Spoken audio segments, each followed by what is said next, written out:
The SAT also has some problems that have to do with quadrilaterals, and quadrilaterals are just four-sided figures.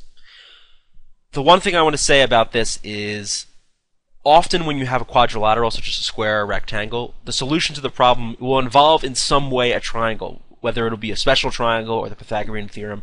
Often, unless it's going to be like an area or a perimeter problem that's just about the quadrilateral, even though sometimes in those cases it may be true, often it's going to be about finding the triangles. So I do want to mention that even though there are quadrilaterals, triangles are still the most important thing in terms of geometry, or one of the most important things.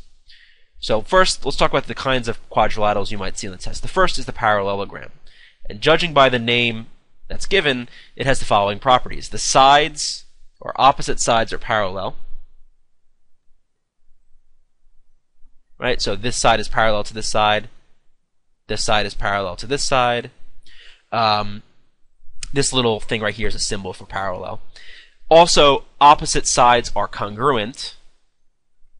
So that means this side is congruent to this side. And I've used this before, but I think you all know this, that if you don't, this little dash means it's congruent to this. This little double tick means it's congruent to this double tick, and so on. So this side is equal to this side is equal to this side. And then finally, opposite angles are also equal. So this side is equal to this side, this side, this angle is equal to this angle is equal to this angle. One other thing for parallelograms, for all of them, the interior angles add up to 360. For a triangle, it's 180. For any parallelogram or quadrilateral, it's 360. One other little minor detail is this guy plus this guy are 180. And that just comes out from this information and from the equality of the opposite angles here. So that's a parallelogram. I'll talk about areas and perimeters in the next video. But let's move on to rectangles. Rectangle is a parallelogram that has angles of 90 degrees. So all the angles are equal and they're all 90. This side is equal to this side is equal to this side. So again, opposite angles are equal. Well, in fact, all of them are equal. Opposite sides are parallel, just like in the parallelogram. And all the angles are equal, they're all 90, and the opposite sides are congruent as well. So that's a rectangle.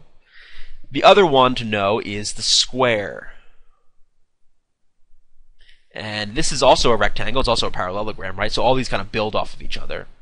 But let me try to draw an actual square. Okay, that's good enough. A square is the quadrilateral in which all the sides and all the angles are equal, right? So they're parallel.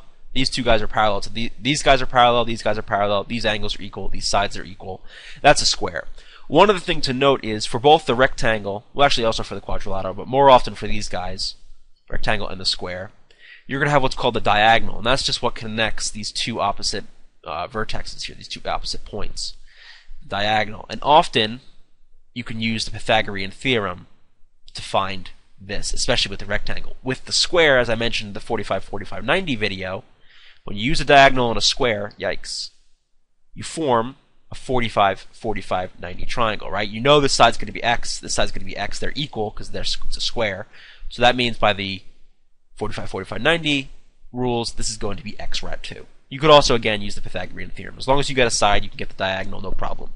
To get the diagonal for this guy, you need to have both, side x and side y. You got to be given both of these sides. There's no, unless of course you're told that this is a 30-60-90 triangle right here. They'd have to tell you that. You can't necessarily know that. Alright, I think that's pretty much all I have to say for now about quadrilaterals. In the next video, we'll talk about perimeters and areas.